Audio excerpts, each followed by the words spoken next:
Ya, semua jamaah menyambut dengan ucapan kuat iman, kuat imun. Ya, kuat iman, kuat imun. Oke. Puasa Ramadan. Sekali lagi, puasa Ramadan. Alhamdulillah. Tadi Ustaz membaca pantun, ya saya larang. Jangan Ustaz, itu punya saya. Nanti saya nggak bisa paham. Karena saya kasih tahu saya tadi. Nah, itu paham saya. Oke, saya baca pantunnya ya. Ikan tauis banyak kota. Di masa kami saling menerima. Hadirin semua selamat datang. Ikut tertib dengan semangat. Apa cakapnya terkait-kait? Oke, selanjutnya ya, pantun yang kedua. Ustaz tahu dari Balikpapan dan dari kota lewat darat. Ayo semangat sambut Ramadan, tubuh sehat, iman kuat. Ya, beliau tadi malam saya tanya gimana perjalanan Ustaz. Luar biasa. Nah, saya bilang kalau antum tidak mau capek, setelah ini gak usah balik ke Balikpapan, tinggal aja di kota. Setuju betul ya saya? Setuju. Ya, alhamdulillah, insya Allah kami bacakan dulu profil beliau. Yang pertama,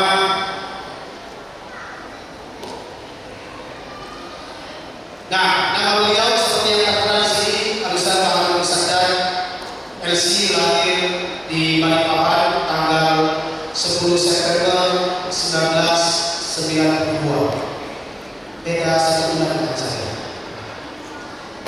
Kemudian beliau lulus dari Makassar Ibtidaiyah Universitas Partai Putra tahun 2004. Ya, kami di sini ada sahabat kami bersama Ustaz Arif Rahman.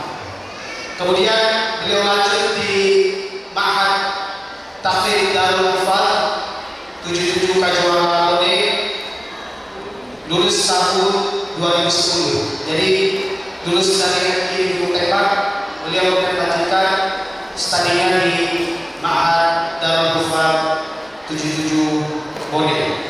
Kemudian setelah itu beliau melanjutkan pendidikan ke salah satu negara di benua Afrika, di Sudan, di Jamiah Ifriqiyah Alamiyah atau International Africa University di Sudan tahun 2014. Kemudian Allah Subhanahu wa taala menakdirkan beliau untuk mendapatkan qabul kembali di Jamiah Islamiyah bil Madinatul Munawwarah di Al-Mamlakah Al-Arabiyah Saudiyah KSA, dan lulus yang sama-sama kami tahun 2019.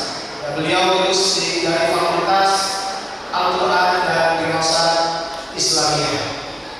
Baik, ya, karena kita sudah cukup lama menunggu dan saya yakin semuanya penasaran ya dengan agenda kita di pagi hari ini, kami undang dengan hormat Saudara Ustaz Al-Baru Ustaz untuk naik ke atas minasah. Di atas panggung.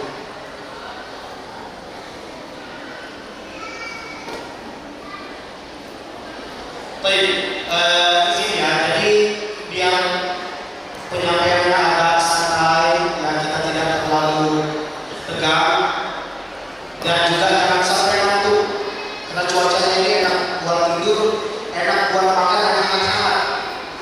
Ya, nanti ya, ini dari luar sudah tercium nih, kayaknya aroma sioma ini. Ya, dari luar nih.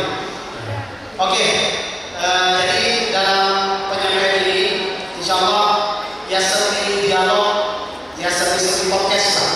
Kami akan banyak nanti berdialog dengan beliau, menanyakan hal-hal yang sangat penting.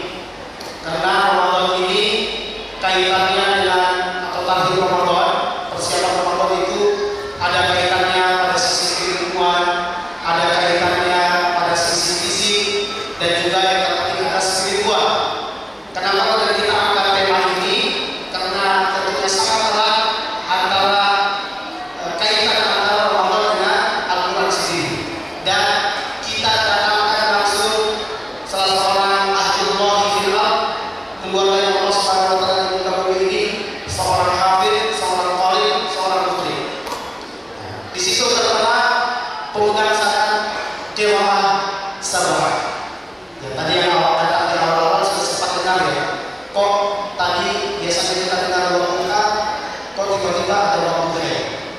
ya, A menjadi E. Nah, itu saya tidak minta beliau kasih materi kita ke sama, kita minta contohnya saja. Tapi bisa tahu sebagai buka laut sebetulnya laut tafadhal bi بعد الآيات بعدة روايات أخرى. أعوذ بالله من الشيطان الرجيم. بسم الله الرحمن الرحيم. عبس وتولى أن جاءه الأعمى وما يدرك لعله يزكي أو يذكر فتنفعه الذكر.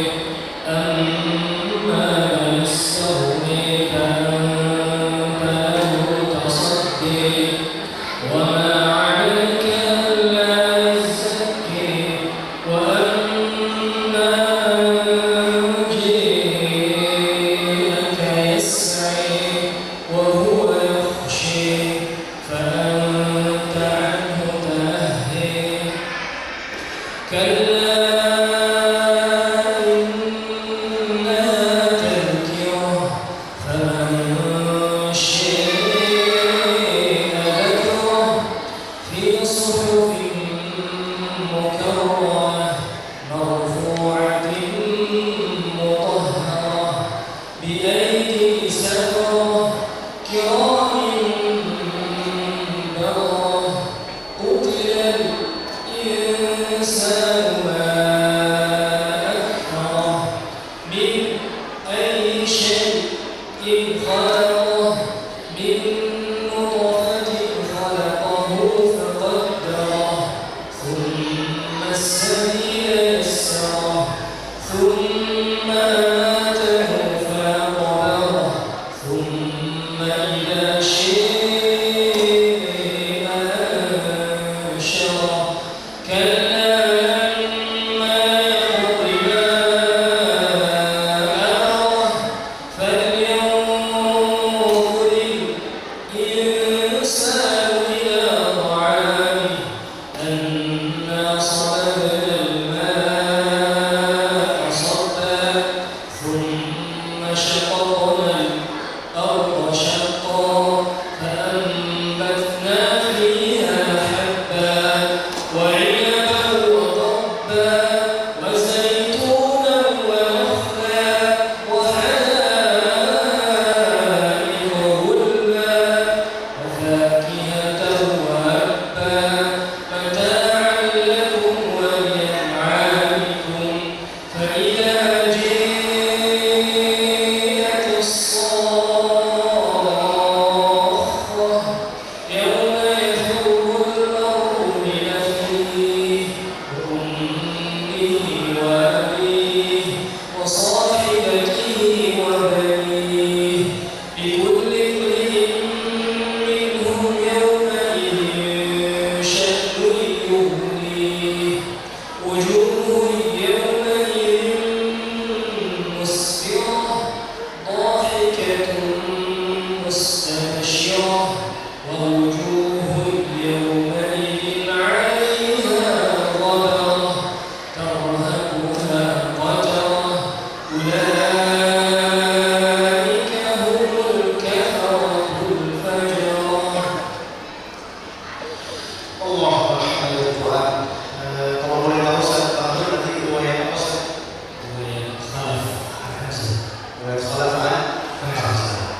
Jadi itu salah satu riwayat dari 7 riwayat yang beliau kuasai. Nah, kalau kita ini khususnya yang ada di Indonesia yang masyhur adalah riwayat Hafs an Asim. Baik. Kita bincang-bincang dengan guru yang sudah tahu kapan terakhir di kota saya? 2013 ya, kurang lebih 13 tahun yang lalu. Gimana perubahan di kota? Banyak perubahan ya? Gimana perjalanan kemarin? Ini masih Austin antara negara. Ya, beliau datang dari besar sponsor. Alhamdulillah, selalu kalau lihat khutbah bersama yang di belakang itu, di backgroundnya ini ada kubah khutbah, kubah hijau. Atau tentunya pernah merasakan puasa paling tidak di 3 negara berbeda, di Indonesia, di Sudan, dan di Arab Saudi. Apa yang berkesan khususnya di Sudan dan di Arab Saudi, suasana Ramadan di sana seperti apa? Bismillah, assalamualaikum warahmatullahi wabarakatuh. Langsung, karena kita ingin masuk ke Ramadan, apa yang berbeda dari puasa di Madinah Munawwarah atau puasa di negeri Afrika? Yang berbeda di negeri Afrika puasanya lebih lama dari ini. Yang kedua, kata teman-teman, di Sudan hanya ada 2 musimnya, musim panas dan panas sekali, panas dan panas sekali. Sehingga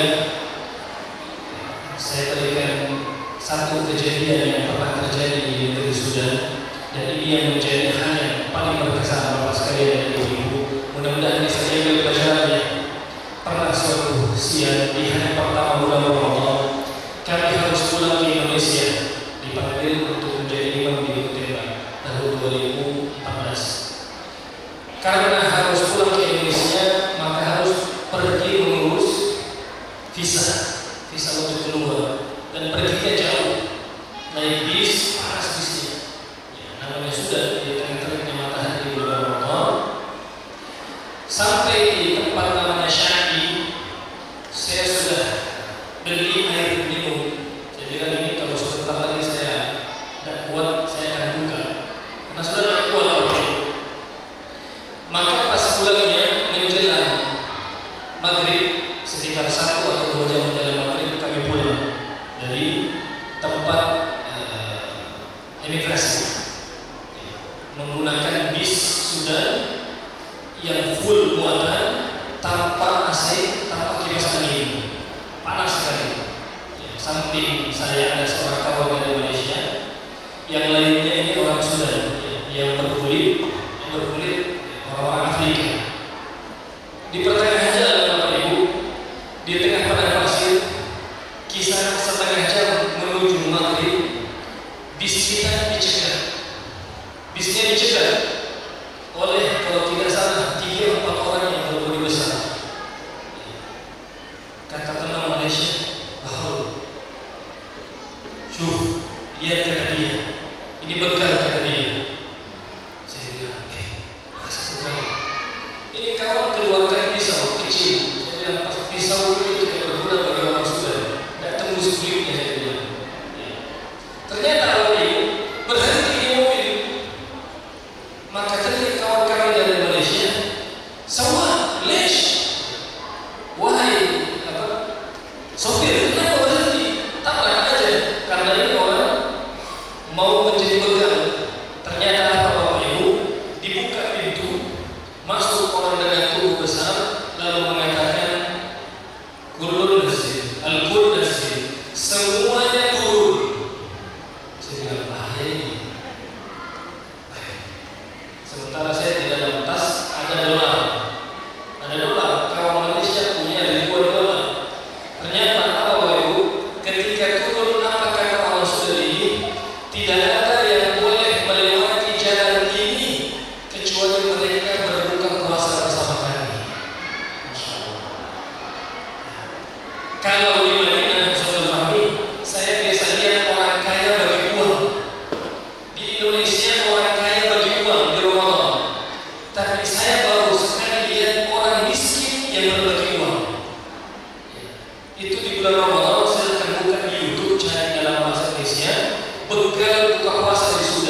berinfak, orang masih bisa bersedekah.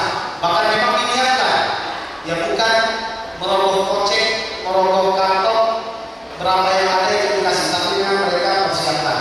Ya bahkan di Madinah seperti yang saya sampaikan, memang orang itu berlomba untuk mereka menabung dan itu dikeluarkan nanti di bulan Ramadan dan di musim haji. Oke, sesuatu ini materinya atau tema kita ini kaitannya dengan Al-Quran ya. Ramadan dan Al-Quran. Ya, kalau boleh tahu sesuatu apa sebenarnya keterkaitan utama antara bulan Ramadan dengan Al-Quran? Apa keterkaitan antara bulan Ramadan dan Al-Quran? Kita semua tahu yang lebih dahulu dikenal adalah Ramadan itu bulan Al-Quran, bukan bulan puasa. Puasa kan disyariatkan belakangan. Belum ada syariat puasa di Makkah. 13 tahun di Makkah belum ada syariat puasa, belum ada puasa Ramadan. 13 tahun di Makkah. Nanti di tahun kedua Hijriah di Madinah baru ada puasa. Artinya apa?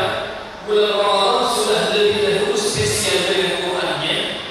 Artinya bulan Ramadan itu lebih dahulu spesial dengan Quran. Baru nanti setelahnya ada bulan puasa, disyariatkan puasa. Yang benar dari baru dari gue sama-sama diberitakan oleh Allah Subhanahu Wa Taala. Saya pernah di suatu pasar di Gunung Tembak ditanya oleh ibu-ibu, Ustaz, kapan puasa? Orang Jawa ya, Ustaz. Ustaz, kapan puasa? Kapan bulan puasa?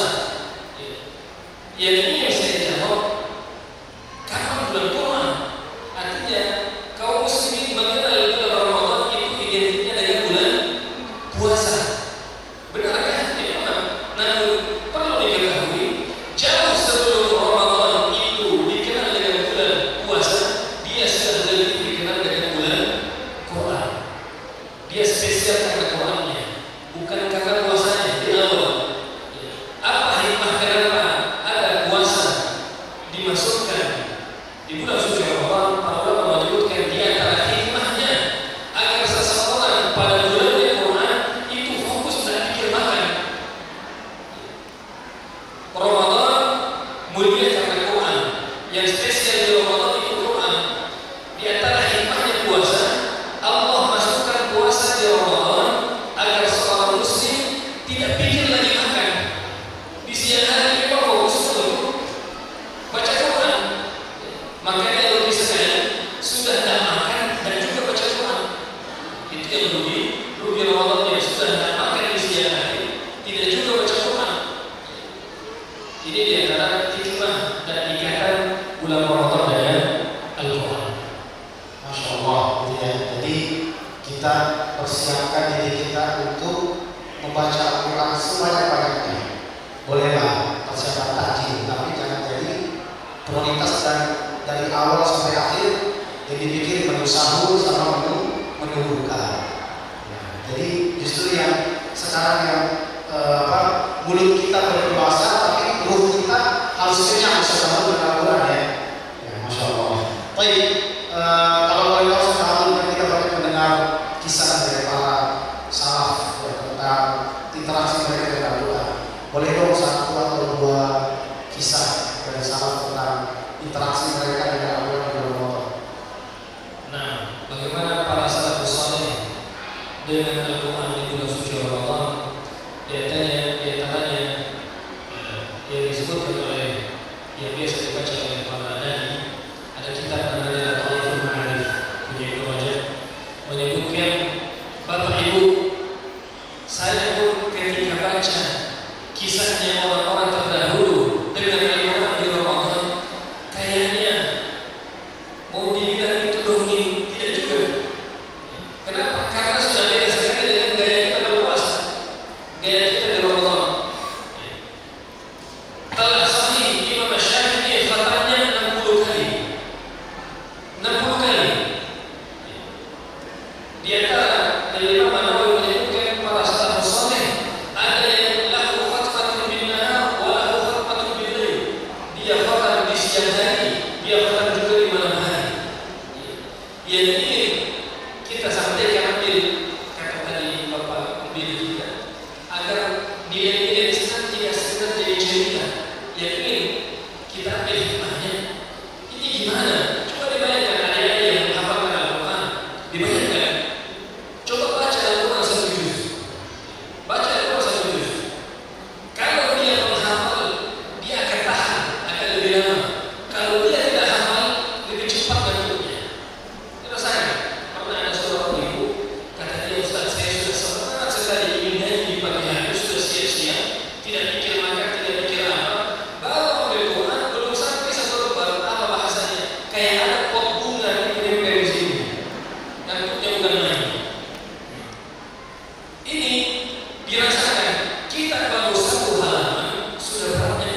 Masya Allah, luar biasa ya, itu bukan kisah yang kita setelah itu cuma bilang wow gitu ya, tapi semoga saya bisa melakukan itu.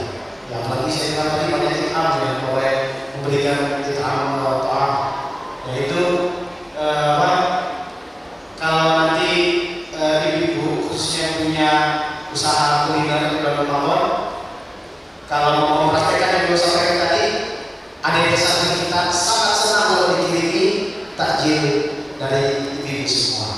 Ya, nanti boleh deh, nanti kami sarankan flyernya siapa yang mau mempraktekkan apa yang disampaikan Ustaz lalu, agar kata Ustaz tadi bukan hanya sekedar cerita. Sepakat ibu? Sepakat ibu? Oh, nggak ada suaranya nih. Insya Allah dalam hati mengatakan sepakat Ustaz. Oke.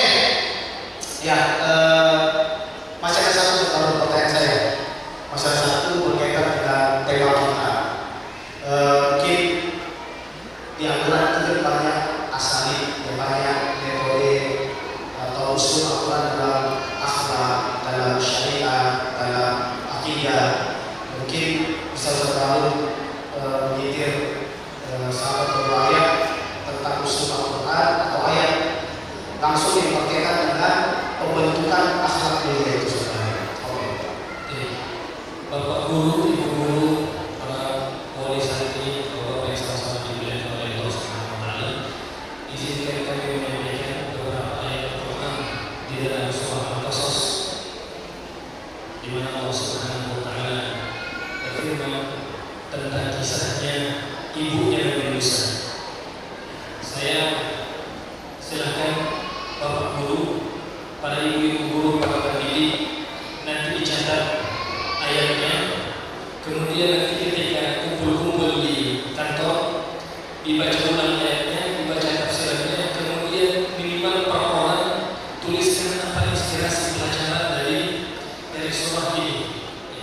Di antara surah yang bagi kami menggugah sekali dalam pelajaran ada atau membentuk karakter seorang kader atau seorang murid yang baik, kisah Allah Subhanahu wa taala berkenaan dengan ibunya Nabi Musa. Ibunya Nabi Musa. Kata Allah, "Wahayna ila ummi Musa an ardi'ih." Kami wahyukan kepada ibunya Musa untuk susuilah Musa. Susuilah Musa. Nanti tangkap apa pentingnya anak-anak itu mendapatkan air susu ibunya. Saking pentingnya air susu ibu bagi anak, kata Allah di dalam surah Al-Talaq, wa in ta'asartum fasatuhu lahu ukhra. Kalau kalian keberatan memberi susu anak kalian, apa bahasa Qurannya? Fasatuhu lahu ukhra. Carikan ibu susu yang lain, bukan carikan mohon maaf susu formula. Itu kaitannya ada dengan pentingnya kedekatan ibu dengan anak. Fa idza khifti 'alaihi fa'alqihi fil yam. Ini silakan kita tangkap Bapak Ibu, mudah-mudahan kita tangkap dalam waktu yang singkat. Maaf saya potong ayat berapa itu Ustaz? Ya. Ayat ke-7 surah Al-Qasas. Ayat 7 surah Al-Qasas. Bapak Ibu. Kisahnya adalah Fir'aun bermimpi melihat bahwa kerajaannya akan hancur oleh orang-orang yang lain dari Bani Israil. Maka apa keputusannya Fir'aun sebagai seorang presiden yang menganggap dirinya Tuhan? Bunuh semua anak laki-laki yang lahir. Tangkap, silakan mohon maaf, Bapak Ibu guru tangkap, para ayah, para ibu tangkap baik-baik. Bunuh semua anak laki-laki yang lahir. Nah, ibunya Nabi Musa, ini kan anaknya Musa baru lahir, masih butuh disusui. Kata Allah,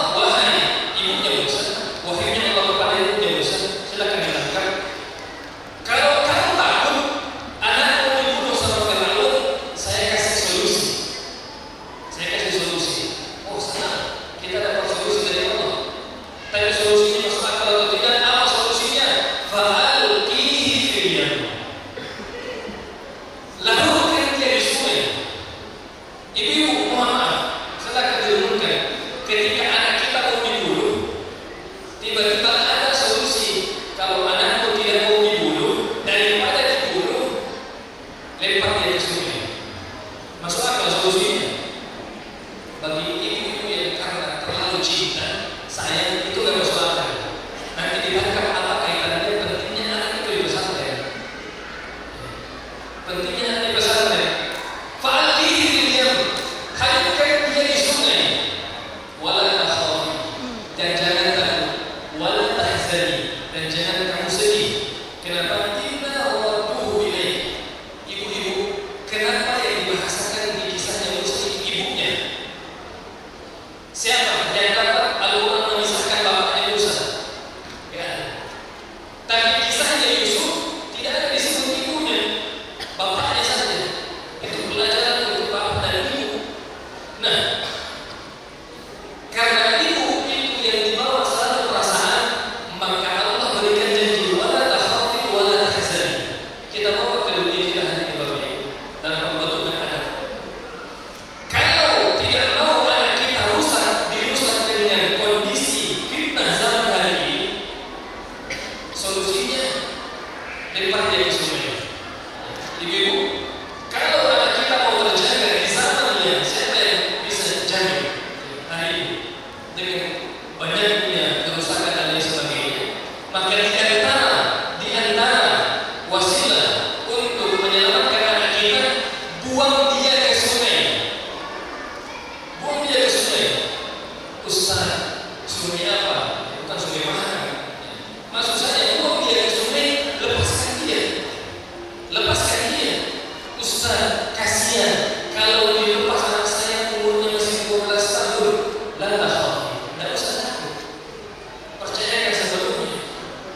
Kenapa Bapak Ibu sekarang kita dihadapkan dengan dua masalah? Anak kita biarkan hidup begitu saja, dia dibunuh dengan Fir'aun. Kita biarkan begitu saja, dibunuh oleh Fir'aun, dihanyutkan di sungai dalam. Dan sungai ini itu dalam apa maksudnya? Bulu-buayanya, bulu-bulannya. Sementara ini anak masih kecil. Kenapa? Disinilah pentingnya seorang ibu percaya kalau sudah bahasa iman yang bicara memang tidak ada. Makanya adik-adik yang dititipkan di pesantren, di antara bentuk perasaan baik kita kepada ibu kita, ya memang ibu kita ingin menyelamatkan kita, maka kita dititipkan di tempat seperti itu. Di antara bentuk menjauhkan kita dari pembunuhan Fir'aun, adiknya sekalian, kita dijauhkan dari HP. Itu salah satunya. Kita dijauhkan dari HP. Itu bentuk pembunuhan Fir'aun. Nanti suatu saat ada kalanya ketika kita sudah mampu bermuamalah dengan HP, maka kita yang memberikan kebaikan dari HP itu. Musa tumbuh menjadi orang pribadi yang baik, dan dialah yang menghancurkan kerajaan dari Fir'aun. Ya, maka kesan atau pesan dari pesan akhlak Quran ini adalah pentingnya seorang ibu, pentingnya seorang bapak, dan pentingnya seorang pendidik. Nanti kita bisa lanjutkan insyaallah. Masya Allah, kata dulu luar biasa ya. Saya mau cek dulu mana wali santri yang hadir, coba angkat tangan. Wali santri yang baru ini, bapak-bapak, ibu-ibu, dan Masya Allah. Dan tadi Ustaz Al mengatakan sekarang pembunuhan Fir'aun itu lewat HP, dan sungainya itu ada di pondok pesantren Hidayatul Kota. Alhamdulillah. Dan kebetulan memang di belakang ada sungai. Ada suka berenang sama. Alhamdulillah, saya sedikit ya berkaitan dengan tarikh ini. Alhamdulillah ada santri kita di sini, Ustaz. Ya, silakan Pak. Selamat jalan Pak Anwar Sadar. Terima kasih atas kehadirannya Bapak. Ya, saya sedikit cerita soal bahwa saya betul-betul memaknai makna orang itu adalah bulan peningkatan. Itu betul-betul sangat relate dengan kehidupan ada desa kita di pesantren ini dan warga secara umum. Karena mereka terbiasa puasa sunnah, sudah terbiasa qiyamul lail, hari-hari baca Quran. Jadi memang mereka ini Masya Allah berada di level yang berbeda. Anak-anak ibu itu berada di level yang berbeda, bukan lagi seperti orang awam yang baru belajar puasa. Mereka masuk ke sini itu betul-betul ingin terselamatkan dari ancaman pembunuhan Fir'aun tadi. Dan dengan lingkungan, ya, proses tampil di lembaga ini, itulah sungai yang akan menyelamatkan mereka semua. Sebelum Aiman ke sekolah, Aiman ke sekolah, baru kelas 2, saya kira udah kelas 5 atau kelas 6, saya langsung mendaftarkan di belakang kelas LPD, boleh lah dikontak Aiman di sekolah. Ya, alhamdulillah, kita lanjut ya sebelum itu tadi, ya silakan menjadi bahan tadabbur untuk kita semua di ayat ke-7 dari surah Al-Qasas dan rangkaian ayat selanjutnya yang saya yakin pada sekali nilai tadabbur yang ada di dalamnya. Baik, nah itu tadi insya Allah ini temanya tadi semua ini ya. Cuma saya ya seperti apa ya, koki mungkin harus ngeluarinnya satu-satu. Daging paha dulu, nanti bagian dadanya. Kalau di sapi itu yang paling mahal daging apa ya? Daging khasnya. Insya Allah daging semuanya ini. Ya, tapi saya akan membuatnya menunya beda-beda dan dimasak dengan cara yang berbeda-beda. Nanti ada yang dimasak dengan mandi, ada yang dimasak dengan kapsa, ada yang dimasak dengan apalagi sebelum paling apa ya? Begitu makanan. Baik. Nah ini selalu kita bercerita-cerita, ya, menggali pengalaman yang lebih tepatnya, menggali pengalaman tersebut dalam proses menjadi seorang ahli Al-Quran. Mungkin kami awali pertanyaan dengan di usia berapa Ustaz Baharul menghafal Al-Quran? 17 tahun. 17 tahun. 17 tahun baru mulai, baru selesai. Beliau sahabatnya di usia 17 tahun. Saya mau tanya kalau sampai putri deh, saya tanya saudara yang selesai Al-Qurannya, yang takhasusnya, angkat tangan. Ada. Yang di samping putra yang takhasus. Mana Kautsar? Akthar billahi hifdhan. Dia masuk pada usia 17 tahun hafal atau Al-Qurannya. Mungkin bisa ceritakan sedikit prosesnya sebelum kan kita dulu sama-sama di MT ya. Lulus 2004, saya tetap di Gunung Tembak, saya baru ke Bone itu mau jadi penghafal Al-Quran. Gimana bisa singkatnya saja?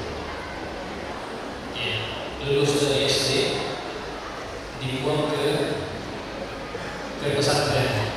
Jujur, ya, memang abah yang seharusnya mesti hari ini memang membahasakan jadi buah. Bahkan abah bercerita, abah dimarahi oleh kakak-kakak abah yang ada di Makassar. Tidak ada kalau kasih masuk anakku di sana, karena di pesantren ini gratis juga. Tidak ada kalau kasih masuk anakku di situ. Ya, memang pertama kali masuk ke pesantren ingin menghafalkan Al-Quran di umur 12 tahun berarti di sana, ingin menghafalkan Al-Quran, dan nanti pulang Bapak Ibu itu kalau tidak salah di tahun keempat baru pulang dari pesantren. Ya, artinya memang rasa dibuang di awal itu memang nikmat. Ya, sebagaimana Nabi Yusuf alaihissalam untuk jadi seorang perdana menteri Mesir, dia harus melewati fase dibuang di sumur dulu. Dibuang di sumur terlebih dahulu. Nabi Musa alaihissalam menjadi penghancur Firaun, dia harus melewati dibuang di laut terlebih dahulu. Memang fase pendidikan adik-adik sekalian harus melewati fase-fase yang ada susah dan ada mudahnya. Ya, kami menghafal di umur 12 tahun dan selesai di umur 17 tahun. Ya, memang waktu bukan waktu yang cepat, namun di antara pelajaran yang disampaikan oleh Bapak pimpinan atau pendiri pondok ketika itu, ya, menghafal bukan cepatnya, karena menghafal bukan karena kecepatan atau kekuatan ingatannya, namun menghafal adalah mereka mau siap untuk istiqomah dengan hafalannya sampai ia menuju kepada Allah Subhanahu Wa Taala. Masya Allah. Beliau tahun 2004 ketika setelahnya ke Sulawesi di Ma'had Tahfidz Darul Kufar. Di sini banyak alumninya dan banyak juga Ustaz Chandra, Ustaz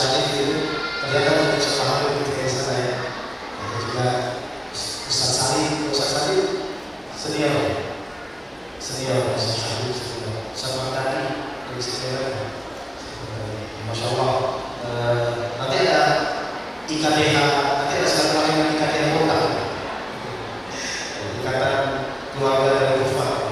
Nah itu nanti sedikit maaf. Nah, kita mau tahu prosesnya setahun. Prosesnya gimana sih setahun itu? Ngapal Al-Quran itu apakah sekali baca, dua kali baca langsung hafal, atau pernah juga setahun mengalami kesulitan dalam Al-Quran? Ada sekali ya, secara yang hafal ya. Ya, kita punya program hafalan catatan, ada yang reguler, ada yang takhasus juga khusus. Iya. Saya menghafal Al-Quran 5 tahun dan awal-awal menghafal Al-Quran di tahun 2004 itu, Bapak dan Ibu, nanti mudah menghafal Al-Quran yang kami rasakan itu di tahun 2007, 2004, 2005, 2006 itu berat. Ya, mungkin bagi sebagian adik-adik muda hafal Al-Quran. Sangat beratnya pernah suatu ketika dan Ustaz guru kami itu angkatannya Ustaz Said ya. Beliau kenal namanya Kak Suhaimi, Ustaz Suhaimi. Ya. Ketika hari itu saya ingin sekolah juz 1 halaman awala ya'lamuna anna Allah ya'lamu ma yusirruna wa ma yu'linun. Ini ayat kalau ini lembaran saya tidak bisa hafal Bapak Ibu. Saya tidak bisa hafal. Karena tidak hafal, saya dipukul pakai kayu. Nanti ada mungkin ya kita bahas di akhir kenapa dipukul pakai kayu. Saya dipukul pakai kayu. Kenapa tidak selesai hafalannya? Kenapa tidak lancar? Saya bilang saya sudah hafal kan, saya sudah berkat dari itu. Tapi tidak masuk hafalannya. Dan kata Ustaz, kata saya itu nanti jam 8 karena keluar setelah subuh, nanti jam 8 kamu ulang sekolah ini halaman awalnya yang kamu anna Allah ya'lamu ma yusirruna wa ma yu'linun. Ketika keluar masjid saya tidak pergi makan, saya tidak pergi mandi, saya ke belakang asrama saya hafal, tidak bisa masuk Bapak, tidak bisa masuk. Akhirnya saya bilang ini mungkin tidak masuk karena baca tulisannya Arab. Akhirnya apa yang saya lakukan? Sejak hari itu setiap halaman yang ingin saya hafalkan saya tulis ulang menggunakan bahasa Indonesia. Tulis lagi. Dan bahasa Arab saya ulang pakai bahasa Indonesia. Awala ya'lamuna anna Allah. Saya usahakan alhamdulillah dulunya bisa walaupun tidak lancar. Sehingga Bapak Ibu juz 1 dan sebagian dari juz 2 itu saya tidak hafal pakai bahasa Arab. Itu saya tulis di tangan pakai bahasa Latin. Ya ini dibagi pengalamannya apa? Sulit, capek, ada rasa bosan, ada jenuh, itu harga mati menghafal Al-Quran. Kalau nggak mau capek, nggak mau bosan, nggak mau dimarahi, cari pekerjaan lain saja. Nggak usah jadi penghafal Quran. Siap dimarahi oleh guru, siap dibangunkan, siap ditegur, ada capeknya, ada lelahnya, terpukul semuanya. Itu mohon maaf, harga mati ingin menjadi seorang penghafal Quran. Kalau tidak mau, cari jalan lain. Cari jalan lain bukan menjadi penghafal Quran. Masya Allah. Jadi adik bersama ya, kalau tadi beliau bilang dari 2004 mulai menghafal, nanti mulai apa itu 2007. Artinya butuh 3 tahun untuk beliau betul-betul bisa menghafal langsung dari Al-Quran. Bahkan dia tulis menggunakan huruf Latin, bahasa Indonesia ditulis satu-satu. Ini pengalaman beliau ya. Dan Masya Allah sudah terbukti ya. Beliau sudah belasan tahun ya selama Ramadan di Gunung Tembak, beliau ngimami salat tahajud 1 juz setiap malamnya. Nah, buah dari mujahadah itu sampai kemudian yang ini bagi para penghafal Al-Quran kami anggap yang puncak penghargaan dari Allah Subhanahu wa taala ketika mendapatkan ijazah sebagai jadi bentuk ikram Allah Subhanahu wa taala yang zahir di muka bumi ini ada ijazah, ada sanad dan itu termaktub, tertulis nama beliau ya. Dari bawah sampai kemudian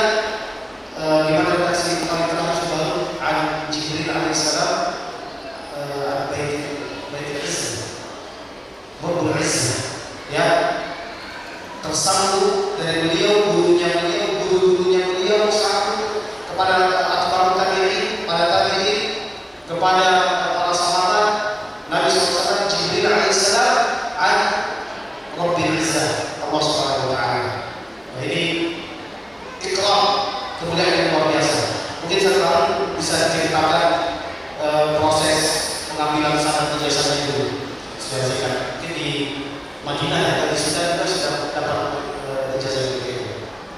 Ya, di antara keistimewaan menghafal Al-Quran itu tidak sebagaimana membaca Quran.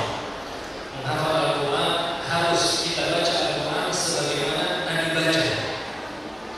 Bagaimana caranya Nabi baca, panjangnya bagaimana, penyebutannya bagaimana, harus seperti itu juga kita baca.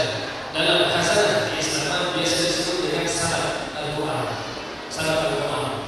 Nabi mengajarkan kepada para sahabat, sahabat mengajarkan kepada murid-muridnya, sampai turun-temurun kepada kita semua. Ya, tadi yang disebutkan oleh Ustaz kita, Ustaz Zulfahmi, di Alhamdulillah di Madinah Al-Munawwarah itu dimudahkan, artinya difasilitasi bagi adik-adik yang menghafal Al-Quran, adik-adik yang menghafal di sini, tingkatkan terus hafalannya. Mudah-mudahan suatu saat Allah mudahkan untuk dipertemukan dan difasilitasi untuk mengambil sanad Al-Quran dari para orang-orang yang Allah titipkan kepada mereka. Di antara yang kami lakukan di Madinah Al-Munawwarah, kami baca semua riwayat Al-Quran dari riwayat yang biasa kita baca, Hafiz Al-Asir dengan para syekh-syekh yang mengajar di sana. Ada riwayat Hafiz, ada riwayat Warsh secara khusus, Qalun di negeri Libya itu riwayat resminya Qalun An-Nafi. Di beberapa negeri Afrika mereka tidak baca Quran kayak kita, mereka baca Quran dengan riwayat Warsh. Yang kami baca tadi itu bacaan orang-orang di Irak ketika itu. Nanti belakangan baru bacaan Hafiz ini lebih dikenal. Baru bacaan yang kita baca ini nanti setelah khilafah Turki Utsmani, disitulah mulai terkenal bacaan Hafiz ini. Nah, adik-adik sekalian, Bapak Ibu yang sama-sama dimuliakan oleh Allah Subhanahu wa taala, di antara kemudahan dan kenikmatan yang Allah berikan, kami baca Al-Quran dengan para masyayikh ini dari awal sampai akhir. Kami punya kisah dengan seorang guru yang gurunya Ustaz Zulfahmi juga. Namanya Syekh Muhammad Ridwan dari Suriah. Kami datang ke Syekh Muhammad Ridwan, kami mendengar kami sudah hafal 30 juz. Dan kami katakan, Syekh, saya ingin setor hafalan Al-Quran dengan Anda, kira-kira berapa juz satu hari? Saya begitu dengan gaya percaya dirinya. Saya kira-kira baca, kamu persilakan saya baca berapa juz satu hari? Syekh dengan tenangnya mengatakan, juz, kamu mau baca juz? Iya. Saya bilang saya mampu baca setor 1 juz atau 2 juz satu hari, Syekh. Ya, rasa percaya diri seorang guru kepada seorang guru. Dan Ustaz Zulfahmi tahu itu. Saya bukannya setor 1 juz satu hari. Yang saya setorkan hanya 1 halaman lebih satu hari. Yang niat saya datang ke situ untuk setor atau khotam 1 bulan atau 2 bulan menjadi 3 tahun. Menjadi 3 tahun khotam hafalan Quran ini.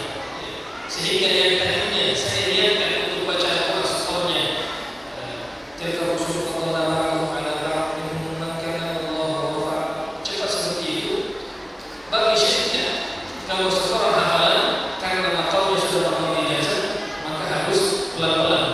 Saya urus subhanahu minan nasi ma wallahum an qiblatihim allati kanu 'alaiha. Ada salah. Ustaz Zulfahmi tahu bagaimana syekh tersebut. Ya. Artinya Bapak Ibu yang sama-sama dimuliakan, menghafal Al-Quran bagi adik-adik tidak ada habisnya.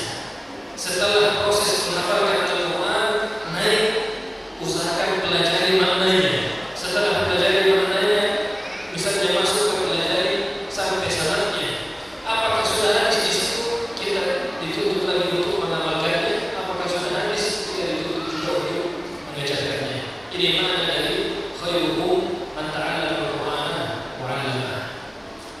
Ya, Masya Allah itu dari prosesnya ya, dengan salah seorang masyayikh mungkin di sana, Syekh Muhammad Ridwan Qadir Suri Jinsiyah, orang Suriah, kalau saya sebut itu ya, imam masjid Bilal di depan Masjid Nabawi. Saya tadi agak sedikit tersenyum ketika beliau mengatakan apa, ingat kayaknya Syekh Ridwan itu, bagi saya ya. Ya bahkan kenapa kami kita tahu karena pernah diancam tongkat. Sudah ditegur berkali-kali kayak ini, tinggal asal. Saya tongkat itu. Dan ada satu juga motif ketika kami goib beberapa hari sudah lalu. Kemudian ditanya kenapa kayak ini, besoknya ketika datang bilang kita dari sini malam ada ujian di kampus. Lalu mengatakan laisa mania. Ujian itu bukan halangan. Datang aja ke sini, baca berapa sabar, ya seperti halaman, seperti halaman, ada berapa di situ. Itu kesalahan yang dalam mendidik kita. Padahal saya ini hari ini saya cerita ya, kenapa dia bisa satu guru sama satu hafiz. Ya. Bukan karena kami juga sudah hafiz ketika itu. Ini apa namanya, buah dari berteman dengan orang soleh. Bukan berteman dengan menghafal Al-Quran. Jadi yang bersekolah dengan beliau itu satu hal saja, mesti terdaftar. Kami ini yang murid lepas-lepas saja gitu. Tapi diperlakukan sama, ya. Kaifiyah ibadahnya, hikmahnya diperhatikan sama beliau. Jadi juga bagi kami, ya kalau kita berteman dengan ahlul Al-Quran, kita juga dapat manfaatnya di dunia sebelum di akhirat. Yaitu mau seorang sama di Madinah itu kan banyak halaqah, ada halaqah taksir, ada halaqah apa namanya tahfidnya, mulai sekolah. Ini yang kami terus sekolah ini halaqah ijazah, halaqah sanad. Yaitu alhamdulillah buah dari kita bersama dengan Ustaz Bahari dan Ustaz Fatah, Syauqi gitu juga yang kemudian sama-sama sekolah dengan Syekh Muhammad Ridwan. Untuk mensuasanakan ya, ini yang kita masih ada sekitar 15 menit insyaallah sebelum nanti kita masuk ke sesi tanya jawab. Ya, saya masih punya menu-menu daging yang lain yang sayang kalau disantap sementara ibu bapak ngantuk. Ya, kita coba segarkan dulu dengan yel-yel yang dibuat Ustaz Rusdi tadi. Ya, kita dengarkan biar segar, biar nanti menikmatinya itu lahap dan betul-betul bisa dicerna dengan baik. Ramadan dan Al-Quran. Ya, atau ada yang haus belum dapat air tolong panitia. Ya, atau bawa karena bawa tumbler sendiri. Atau kalau ada yang mau silakan ambil air di depan saya masih bawa. Sekali lagi, Ramadan dan Al-Quran.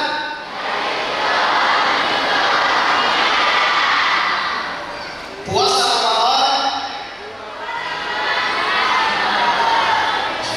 Kayaknya kalau hafal tadi, masih hafal kayak saya.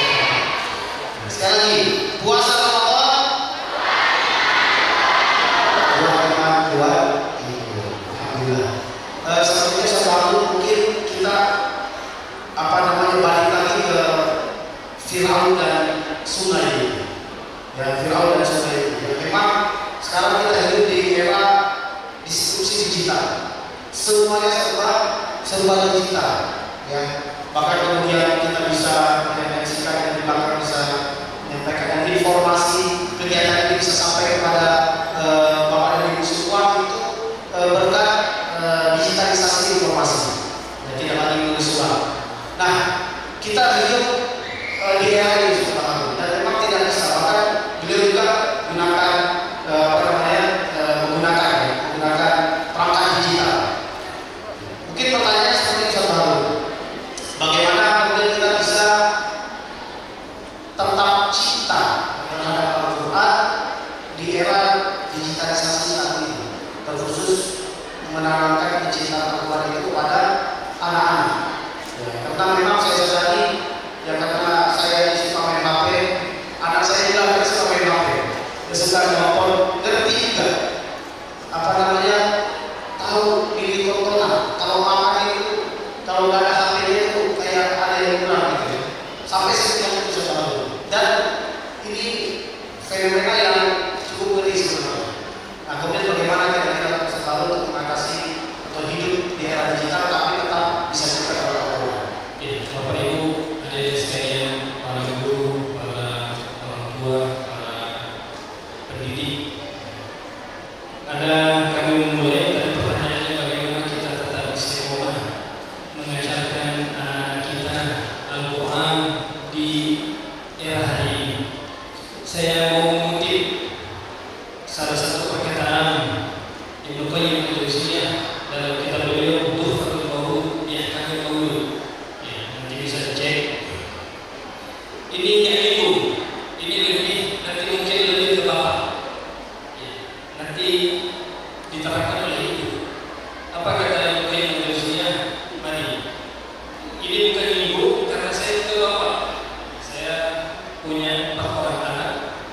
Satu orang punya 2 orang anak. Kata Ibnu Qayyim al-Jauziyah, wa kan mimman ashqa waladahu wa fadala kabalihi fi dunya wal akhirah. Betapa banyak orang yang membuat celaka anaknya, buah hatinya di dunia dan di akhirat. Kata beliau, ini dalam sekali kalimat Bapak Ibu. Yang pertama, bi'imanihi, karena dia menyia-nyiakan pendidikan anaknya. Yang pertama, dikarenakan orang tua yang membuat anaknya celaka. Yang pertama, bi'imanihi, karena dia menyia-nyiakan pendidikan anaknya. Wa tarki ta'dibihi, meninggalkan ta'dib. Ta'dib ini bahasa kita hari ini bisa menjadikan hukuman yang mendidik, mengatur atau mengarahkan. Kemudian ini yang ketiga, Bapak Ibu, wa i'anatihi lahu ala syahwatihi, membantu anaknya pada syahwat mereka, membantu syahwat anak, membantu syahwat anak. Kata Ibnu Qayyim, wa yas'u annahu yukrimu wa qad ahanahu. Seorang tua mengira dia sudah menghormati dan memuliakan anaknya, padahal dia sedang menghinakan anaknya. Wa annahu yarhamuhu wa qad zalamahu. Dia menganggap dia sayang anaknya, padahal hakikatnya dia zalimi anaknya. Terkadang di antara untuk kita membantu anak-anak dalam arti, kalau sekarang Bapak Ibu tidak bisa kita jauhkan anak kita dari ibu, sulit dijauhkan di rumah, dia cari sama temannya. Dia jauhkan di rumah, ada anak saya, dilarang di rumah, dia ketemu di tetangga, mungkin di situ. Sehingga yang harus kita lakukan bukan meninggalkan, tapi mengatur, mengarahkan, dan bisa menjauhkan anak dari ibu. Tapi mengatur bagaimana mereka tidak jatuh kepada kita tidak membantu syahwatnya itu anak dalam menjatuhkan dirinya. Kemudian faqatahu intifaruhu biwaladihi, hilanglah manfaatnya dari anaknya. Ada kalimatnya yang bukan yang berusia, ini yang minggu. Wa idza ta'arrata al-fasada fil awladi ra'aita 'ammatahu min qibali al-aba. Kalau kamu melihat ada kerusakan pada anak, maka itu disebabkan bapak. Itu disebabkan bapak. Artinya seorang bapak sebagai seorang yang mengatur, yang mengarahkan, bapak sebagai kepala sekolah, ibu sebagai pengajarnya. Ibulah yang akan mengatur bagaimana porsinya anak-anak kita ini. Makanya yang membuat anak-anak kita bertahan dengan cinta kepada Al-Quran, siapa ibunya? Siapa ibunya?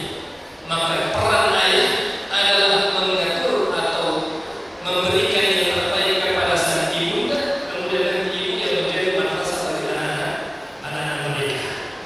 Ini kalau kita bahas lebih dalam, Bapak Ibu, bagaimana kerusakan anak-anak kita atau generasi kaum muslimin di luar.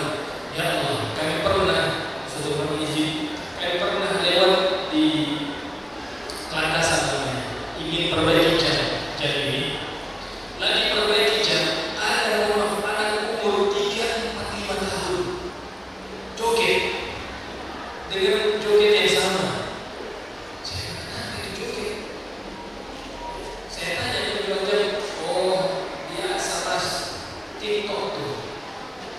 TikTok itu. Anak-anak dari umur seperti itu dia sudah harus menikmati atau dibawa arusnya dengan dunia seperti itu. Kita tidak bisa jauhkan anak kita dari ini, tapi minimal kita bisa membuat ini bermanfaat bagi mereka. Maka di antara yang baik Bapak Ibu, kenapa anak kita harus hafal Quran walaupun tidak seluruh Al-Quran? Kami memandang bahwa menghafal Al-Quran itu seperti memberi masuk ke dalam tubuh anak kita antivirus. Kita tidak bisa matikan di Instagram, kita tidak bisa matikan di YouTube. Siapa di sini yang punya kemampuan menghentikan YouTube satu hari saja? Tidak ada yang mampu. Saya tidak bisa yang merusak anak sekarang, mohon maaf. TikTok, saya tidak bisa hentikan TikTok walaupun 1 jam. Tidak ada yang mampu. Kita tidak bisa memberi banyaknya serangan, tapi kita bisa buat antivirus. Maka di antara antivirus yang baik buat anak kita hafal Quran.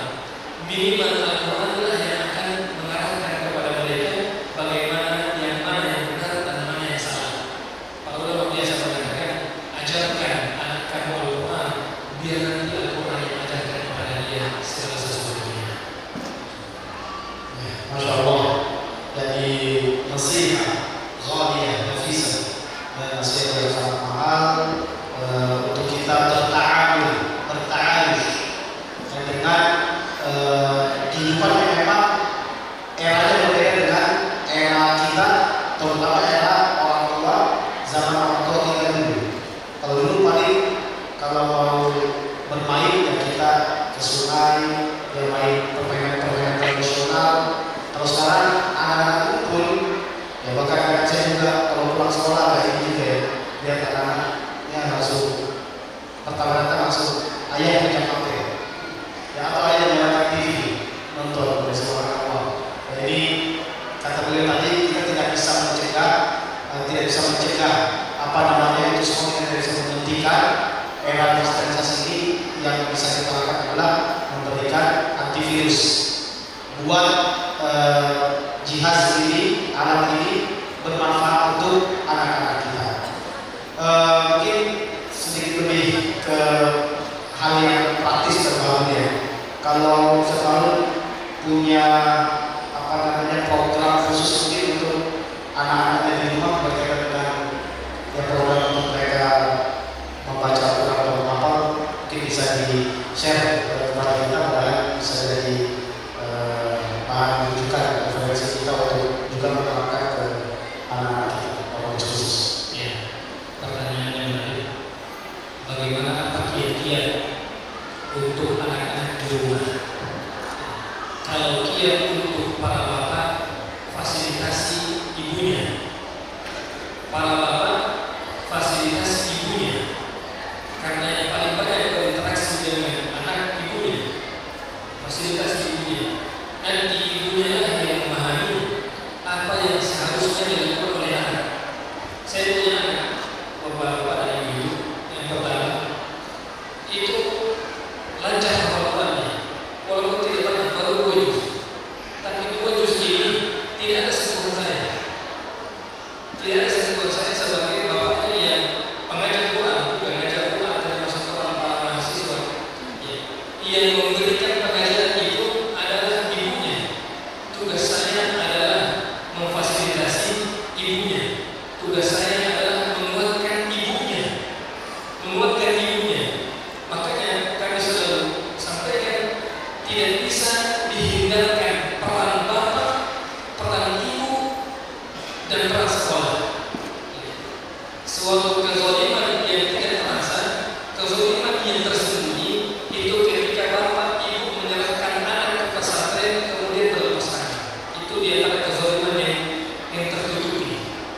Kita sampaikan sudah bagaimana tanpa dia, tanpa bapak ibu tidak mau mengetahui bagaimana perkembangannya dan memberi masukan kepada anak ibunya. Seharusnya nanti insya Allah di pihak kota diadakan sekolah ayah, kalau perlu ada juga sekolah ibu, sekolah ayah dan ibu. Karena peran bapak dan peran ibu dalam membentuk menjaga anak-anak itu, mereka yang paling lebih daripada sekolahnya. Ya,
Ya, Masya Allah, luar biasa.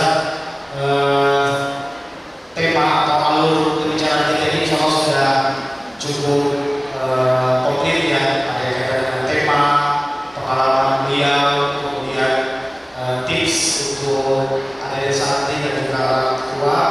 Ya mungkin karena waktu yang dibatasi kita agar lebih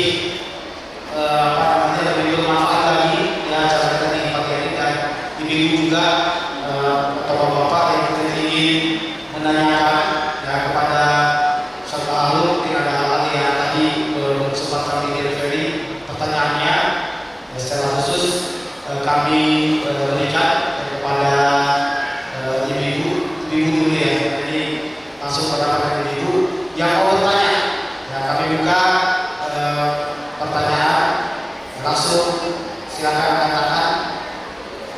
Nah, yang pertama, Masya Allah, Bunda Bunda Aja Permaisuri Ustaz Jamalullah. Pertanyaan yang pertama dari beliau, silakan Bunda. Baiknya atau begini? Boleh.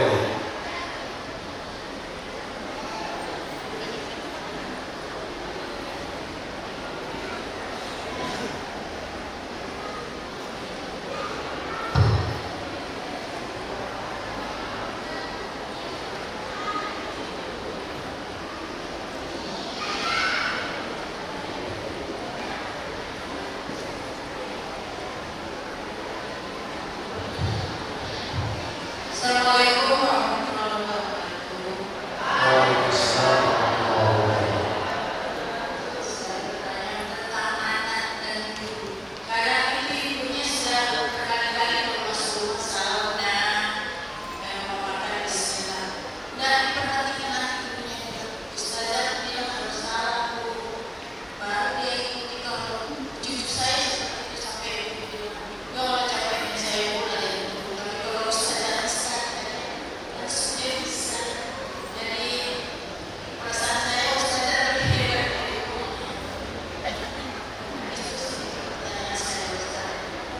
Yang kedua, saya ingin dengan Ustaz mengaji sedikit Ustaz makna yang terpenting katanya ada bukan Ustaz yang bagus. Ya, langsung tadi contoh ya. Yang pertama, ini terkait parenting mungkin ya. Kenapa kadang anak-anak itu kok lebih nurut sama gurunya dibandingkan dengan diri sendiri. Saya juga kadang itu jadikan kata ustazah itu kan jadi senjata. Awas ya, kalian kalau ini kasih tahu ustazahnya. Terkadang gitu, gimana menurut saya? Masya Allah. Ya. Terkadang anak lebih percaya usahanya daripada ibunya.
Jadi itu udah jawabannya, insya Allah. 2 jempol selalu dari benda ya. Jadi sangat puas dengan jawaban selalu. Tadi ada request khusus untuk muhakah Syekh Mahir Wardi. Untuk baca Syekh Mahir Sebab itu tidak bisa. Sebab Al-Fatihah ya. Al-Fatihah yang akan sebenarnya. agak lupa ya Syekh Mahir ya. Mungkin harus dengarkan dulu suaranya, kemudian diikuti beliau. Ya. Syekh Mahir sendiri. Ya. Mungkin beliau ya baca Alhamdulillahirabbil alamin Ar-Rahmanir Rahim Maliki yaumiddin. Baca seperti ini.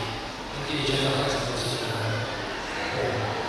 Beliau memang harus kita dengar beliau imam ya, biar perpisahan tidak dibuat-buat. Kalau itu insya Allah beliau imam, insya Allah bisa beliau mencontohkan itu. Maka Syekh Mahir, masya Allah menunjukkan bahwa budaya ini senang dengan baca Al-Quran dengan nuansa Masjidil Haram yang dilanjutkan oleh Imam Mahir. Ya, sehat selalu Bunda, Pak Umur, saya selalu sehat, saya bisa terus memberikan tarbiyah kepada generasi dan santri-santri. Baik, dari ibu kita ke dulu ke bapak-bapaknya. Ada dari bapak-bapak yang ingin bertanya? Masya Allah, ketua yang tersebut. Jadi beliau juga putranya mungkin kulitnya sama ini dari Al-Sufa saja. Ya, banyak putra belajar jadi muridnya saya bahkan di Indonesia juga, di Indonesia juga.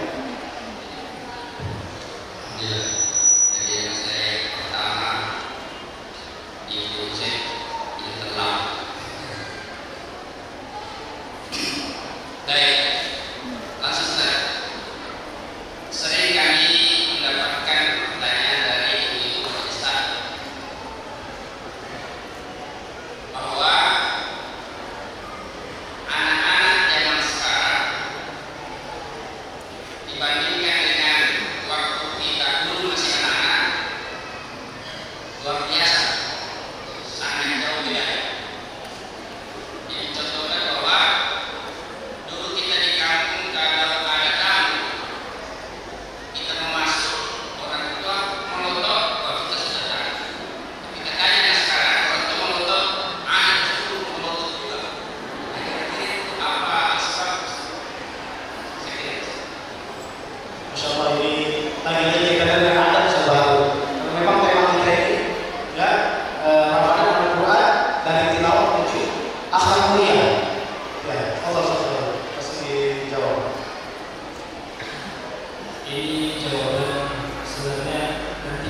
yang disampaikan dan dimakan oleh ibu dari pagi tidak ada gunanya.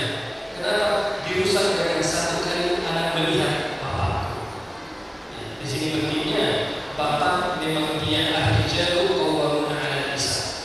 Dia di satu sisi dia harus menjadi pengarah, dia juga harus menjadi orang yang diteladani oleh anak-anaknya. Ustaz, kalau untuk ibu-ibu apa? Ini nasihat saya untuk istri saya, untuk para ibu sekalian, para pendidik. Di dalam Al-Quran, Allah mencantumkan banyak figur perempuan. Yang paling banyak di dalam Al-Quran, figur perempuan sebagai ibu atau sebagai istri. Sebagai ibu atau sebagai istri. Ya. Di dalam Al-Quran, figur perempuan itu sebagai istri atau sebagai ibu? Bukan ibu, sebagai istri.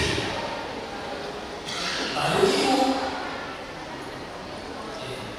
Ada seorang ulama bicara begini, apa pelajarannya? Wahai para ibu, kalau engkau ingin sukses di rumahmu, maka selesaikan dulu urusan dengan suamimu baru anak. Kalau mau sukses menjadi anak, sukses dulu menjadi istri. Itu nasihatnya Allah. Kalau mau sukses menjadi anak, sukses dulu jadi istri. Sukses dulu jadi istri. Ya, sulit mau gapai menjadi anak yang baik, sementara sebagai istri belum menjadi istri yang baik bagi suaminya. Ya. Ini tentunya figur yang berubah anak melihat. Ya. Karena memang beda. Saya punya kawan, dia bilang begini, bapak aku itu. Kalau kita salah, dilihat aja, berubah kita. Kata dia, ini anakku. Ini anakku sudah memarahi. Dia marahi saya. Saya bilang, iya, karena kamu melihat bapak antum itu melihat dengan pandangan betul-betul tanpa kekurangan. Sementara anak kita melihat kepada kita banyak betul kekurangan yang dia lihat, sehingga sudah sulit menjadikan bapak idolamu. Maka yang harus dikembalikan oleh seorang bapak, dia harus mengembalikan dirinya idola bagi anaknya. Sebagai seorang ibu, dia juga harus memposisikan dirinya sebagai seorang istri. Setelah itu dia akan sukses menjadi seorang pendidik bagi anak-anaknya. Ini nasihat dari Bapak Ibu. Insyaallah. Tapi itu dia. Ada mungkin pertanyaan terakhir ya. Ada kita diberikan waktu Ustaz Nasir dari kantor seorang senior di Jawa Kota. Wali murid juga ada Fakih Al-Fakhri. Apa Ustaz? Assalamualaikum warahmatullahi wabarakatuh. Iya, Ustaz. Kesempatan saya di sini, ada kemauan kami ke bersama dunia. Mungkin saya punya sama, tapi saya juga berbeda-beda. Ada satu yang tua tidak mau di sekolah, yang kedua tidak mau sekolah, tidak mau sekolah sama sekali. Yang ketiga ini, karena kalau saya sangat pribadi saya tidak berkan. Saya juga bertanya yang ketiga, nggak tahu bikin apa sudah dia nggak satu di Indonesia. Saya kira begitu. Yang keempat itu dapat lagi pesantren. Yang kedua tadi itu saya tidak pernah mengerahkan untuk masyarakat sholat karena saya mau mereka ini dari pesantren. Jadi saya hanya beri contoh di rumah sholat di masjid terus, baca Quran terus. Kira-kira bagaimana apa yang harus dilakukan ini bersama sehingga apa yang kami kalau buat terima kasih.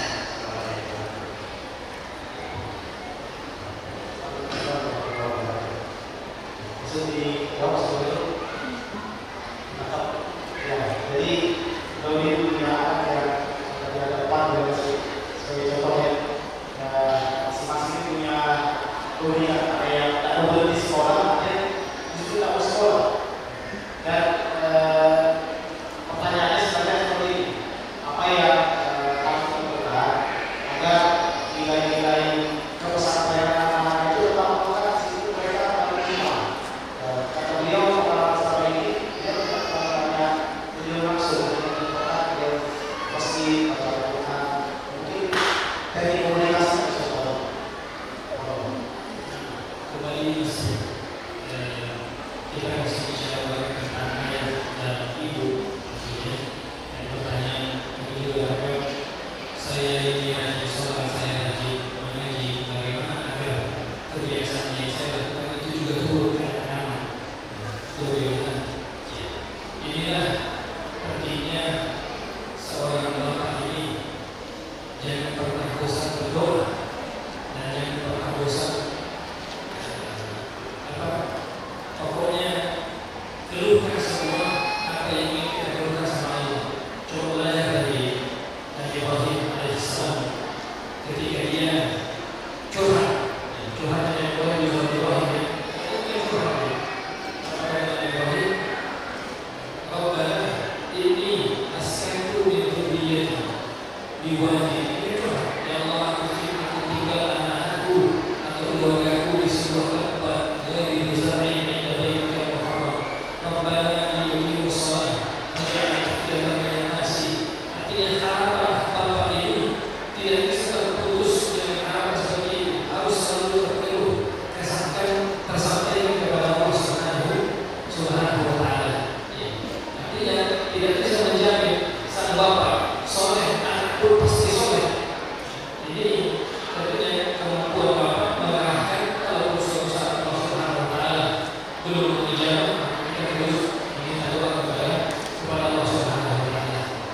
Sambil terus mengarahkan kami dari rumah penting sekali bagi bapak, para bapak itu untuk bicara ke anaknya, ilmu bicara. Bahkan ada seorang ustaz di sebuah pesantren, Bapak Ibu, dia perintahkan, bahkan dia ajarkan para bapak ibu yang datang ke pesantren, siapkan kalimatnya bapak. Para ibu siapkan telinganya mendengar ocehan anaknya. Itu kata ustaz itu. Ada bapak-bapak orang tua yang ingin nikah hari ini juga. Katanya, jangan ada bapak yang datang ke pesantren tanpa dia buat di malam hari kalimat-kalimat apa yang mau dia sampaikan kepada anaknya besok.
diterhenti. Nanti sekarang baru dipahami. Ini masukan dari pentingnya seorang bapak tidak putus rumahnya dan tidak putus untuk menjadi tahanan bagi anaknya. Ini saya berkisah.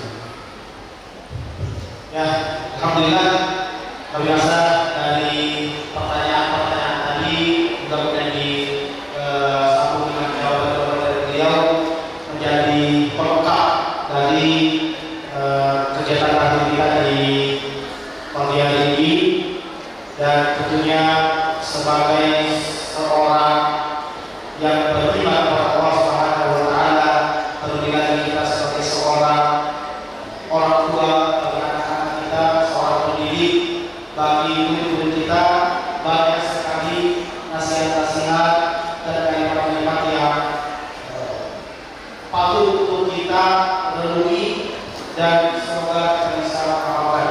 Sebagai seorang suami, bagaimana untuk memposisikan dirinya, sebagai seorang istri juga seperti itu, seorang pendidik, dan juga khusus untuk adik-adik kami atau anak didik kami, santriwan dan santriwati perwakilan dari semua kota. Karena waktu yang membatasi selalu kita cukupkan, ya saya yakin semua masih penasaran dan ingin bisa tahu datang lagi ke kota. Kalau beliau terlihat dengan perjalanannya yang cukup berat, solusinya satu, tinggal di kota. Karena nanti mudahan pesawat di PP Mare itu sudah beroperasi lagi, sehingga kalau di sini bisa sama lebih mudah, sehingga kita bisa jalankan sekolah ayah, sekolah ibu, menarik dari tema kita dapat lulus berarti banyak dapat maklumat yang bukan bagian daripada tema inti kita, tetapi itu kemudian punya catatan yang sangat kuat dan masya Allah sangat bermanfaat. Kami bukan yang maaf apapun dari ibu, kami hilangkan dari sini karena waktu terima kasih, dan juga banyak dagangan di luar yang sepertinya nikmat untuk disantap di jam ini, dan kami selaku moderator mohon maaf dan mewakili rekan-rekan panitia juga mengucapkan jazakallahu khairan kepada seluruh yang mensukseskan acara ini, dari sponsorship, dari rekan-rekan panitia, dari